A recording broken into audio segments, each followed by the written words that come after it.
Hello and welcome to Mint. This is Zara Khan, and in this edition of From the Newsroom, we're joined by Madhura Karnik, who is here to talk about a story on Indian infra and capital good companies who are readily losing market share to international players. Hi Madhura, welcome to Mint TV. Can you tell us a little bit more about these companies, which geographies they belong to, and what is the competitive advantage that they have?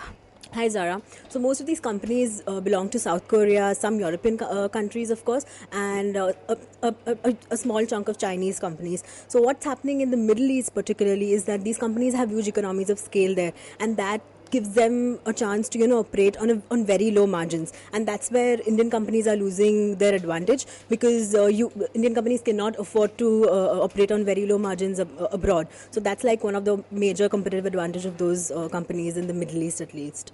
Sure. Madhura, can you also tell us, how much have Indian companies lost, and what will be their strategy going ahead?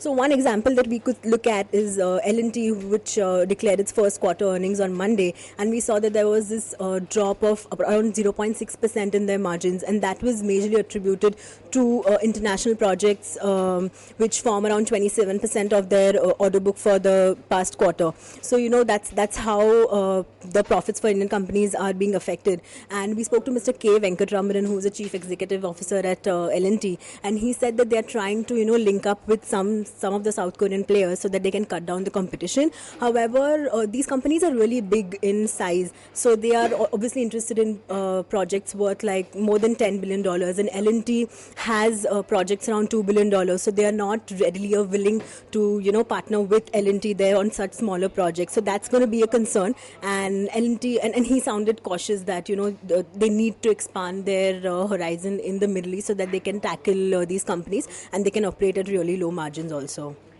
Thank you, Madhura, for sharing your insights with us. To read Madhura's full story and other stories, please log on to livemint.com. Thank you.